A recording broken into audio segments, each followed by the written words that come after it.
मैं शिवम कुमार एक बार फिर स्वागत करता हूं अपने YouTube channel Shiv exam cracker में। तो हमने लास्ट वीडियो में विषम संख्याओं तक पढ़ लिया था। आगे बढ़ते हैं वहां से। अभाज्य संख्या। अभाज्य संख्या इसे अंग्रेजी में क्या कहा जाता है? Prime number. तो प्राइम नंबर किसे कहते हैं? ऐसे धनात्मक पूर्णांक संख्याएं जो एक और स्वयं के अतिरिक्त किसी अन्य से विभाजित न हो, या फिर कह सकते हो या फिर खुद से विभाजित हो या फिर एक से विभाजित हो, क्या कहलाती है? अभाज्य संख्या कहलाती है। ठीक है, जैसे 2, 3, 5, 7, 2, 3, 5, 7। अब यहाँ पे अगर हम 2 को देखें तो ये 1 से कटेगी या फिर खुद 2 से कटेगी। 13 को देखें तो ये 13 से कटेगी या फिर खुद 13 से कटेगी या फिर 1 से कटेगी। तो जिसके केवल 2 गुणनखंड हों उसे क्या कहा जाता है? अभाज्य संख्या कहा जाता है। 1 से 100 तक 25 अभाज्य संख्याएं होती हैं। कौन कौन सी? 2 से लेकर 3, 5, 7, 11 और 97 तक। यहाँ पर 2 जो है वो एक सबसे छोटी अभाज्य संख्या है। इसके साथ साथ 2 को सम अभाज्य संख्या भी कहा जाता है। 2 को क्या कहा जाता है? सम अभाज्य संख्या। अगर पूछे 2 अंकों की सबसे बड़ी अभाज्य संख्या कौन सी है तो हो जाएगी 97। अब लास्ट टाइम यूपी डीएलएड में प्रश्न आया था कि 80 से लेकर 90 तक कितनी अभाज्य संख्याएं होती हैं। तो 80 से लेकर 90 तक कौन सी हो जाएंगी? एक 83 हो जाएगी, एक 89 हो जाएगी। तो कितनी अभाज्य संख्याएं हैं 80 से लेकर 90 तक? 2 अभाज्य संख्याएं। अब कभी कभी पूछ दिया जाता है कि 1 से 50 के बीच कितनी अभाज्य संख्याएं होती हैं। तो 1 से 50 के बीच 15 अभाज्य संख्याएं होती हैं। 2 से लेकर 47, 2, 3, 5, 7, 11, 17, 19, कहाँ तक? 43, 47 तक। ठीक है। अभाज्य संख्याओं का कोई निश्चित क्रम नहीं होता है। जैसे विषम संख्याओं में क्या होता है? एक निश्चित क्रम होता है, एक छोड़ के एक, 3, 5, 7 इस तरह से। इसी प्रकार सम संख्या में 2, 4, 6, 8, लेकिन इनमें कोई निश्चित क्रम नहीं होता है। 2 सबसे छोटी अभाज्य संख्या है, हम लोग पढ़ चुके हैं। इसके अलावा 2 सबसे छोटी सम अभाज्य संख्या है। सम भी है और कैसी है? अभाज्य भी है, तो इसे सम अभाज्य बोला जाता है। ठीक है। एक न तो भाज्य होती है न ही अभाज्य होती है। हाँ, एक को पूर्णांक कह सकते हो, प्राकृतिक संख्या कह सकते हो। ठीक है। अगला पॉइंट है सह अभाज्य संख्याएं, जिन्हें अंग्रेजी में बोला जाता है को प्राइम नंबर। तो ये क्या होते हैं? ऐसे संख्याओं के जोड़े। ये जोड़े होते हैं या फिर कह सकते हो 2 या 2 से अधिक संख्याओं का समूह, जिनके गुणनखंड में एक के अतिरिक्त कोई भी उभयनिष्ठ कॉमन गुणनखंड न हो, कॉमन संख्या न हो, उसे क्या कहेंगे? उसे कहेंगे सह अभाज्य संख्या का जोड़ा। ठीक है। दूसरे अच्छा कह सकते हो कम से कम 2 अभाज्य संख्याएं का ऐसा समूह जिसका HCF कितना होना चाहिए? 1 होना चाहिए, क्या कहलाएगी? सह अभाज्य संख्या। जैसे 4 और 7 के अगर हम गुणनखंड देखें तो 4 के गुणनखंड होते हैं 1 गुणे 2 गुणे 2। 7 के लिखें तो 1 गुणे 7। तो इसमें कॉमन केवल क्या मिल रहा है? 1, या फिर कह सकते हैं HCF इन दोनों का कितना आ रहा है? 1। तो ये क्या हो जाएंगी? सहअभाज्य संख्याओं का जोड़ा। इसी प्रकार 5 और 7, 9 और 11। ठीक है। ये सारे समूह जो होते हैं वो क्या कहलाते हैं? सहअभाज्य संख्याएं। भाज्य या संयुक्त संख्या, जिन्हें कंपोजिट नंबर बोला जाता है।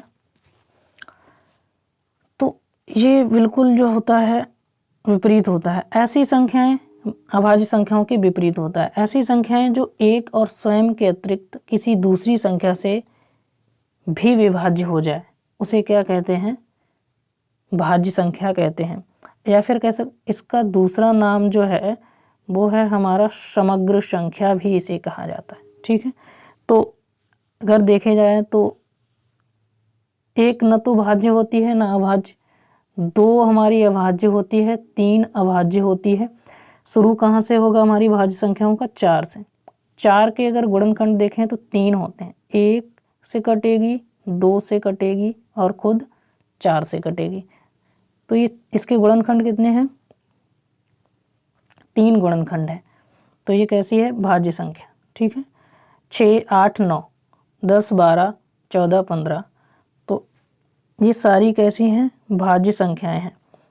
कमेंट बॉक्स में आप लोग दोगे 1 से 100 तक कितनी भाज्य संख्याएं होती हैं, इसका जवाब जो है आप लोग कमेंट बॉक्स में दोगे। तो 4 जो है, पूछा जाए सबसे छोटी भाज्य संख्या कौन सी होती है, तो कौन सी होती है? 4। और 2 अंकों की सबसे बड़ी भाज्य संख्या हमारी क्या हो जाएगी? 99। ठीक है, सबसे छोटी 4 हो जाएगी। और 2 अंकों परिमेय संख्या, रेशनल नंबर, क्या कहा जाता है? Rational number. तो परिमेय संख्या की डेफिनेशन क्या होती है, ये देख लो। संख्या जो P/Q के रूप में लिखी जा सके उसे क्या कहते हैं? जो संख्या P/Q के रूप में लिखी जा सके उसे परिमेय संख्या कहते हैं। जहां P और Q क्या होने चाहिए? पूर्णांक होने चाहिए तथा Q बराबर 0 नहीं होना चाहिए। ठीक है, तो क्या हो जाएगा? 1/2, 2/3, 3/4। तो ये सारी क्या हो जाएंगी? परिमेय संख्याएं। यहाँ पे एक नोट पॉइंट कर सकते हो कि सभी प्राकृतिक संख्याएं होती हैं वो परिमेय संख्याएं होती हैं। ठीक है, सभी प्राकृतिक संख्याएं परिमेय संख्याएं होती हैं। अपरिमेय संख्याएं, ये परिमेय संख्याओं के जस्ट विपरीत होती हैं। जैसे इसे क्या कहते हैं? वे संख्याएं जिन्हें हम साधारण भिन्नों P/Q के रूप में या फिर A/V के रूप में निरूपित नहीं कर सकते, उन्हें क्या कहते हैं? अपरिमेय संख्याएं कहते हैं। जैसे √2, √2 को P/Q के फॉर्म में नहीं लिख सकते, √3, √5। अगर यहीं पर हम कह दें कि √36 परिमेय है या अपरिमेय, तो जो √36 जो है वो परिमेय संख्या है। क्यों? क्योंकि ये 36 जो है रूट के बाहर करोगे तो 6 के रूप में आएगा, और 6 जो होती है वो कैसी होती है? परिमेय संख्या। और नोट कराया था हमने कि सभी प्राकृतिक संख्याएं कैसी होती हैं? परिमेय संख्याएं होती हैं। ठीक है, पाई, ये पॉइंट जो है पाई क्या है? एक अपरिमेय संख्या है। कैसी है? पाई एक अपरिमेय संख्या है, लेकिन पाई का मान कितना होता है? 22/7। पाई का मान 22/7 कैसा है? एक परिमेय संख्या होती है। ठीक है, याद रखना है, पाई एक अपरिमेय संख्या होती है और 22/7 जो इसका मान होता है वो परिमेय होता है। संपूर्ण संख्या, परफेक्ट नंबर।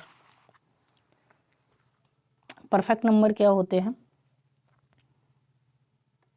एक धनात्मक पूर्णांक जिसके उचित भाजक के योग के बराबर होता है, या फिर हम कह सकते हैं कोई ऐसा पूर्णांक जिसके भाजकों का योग स्वयं को छोड़कर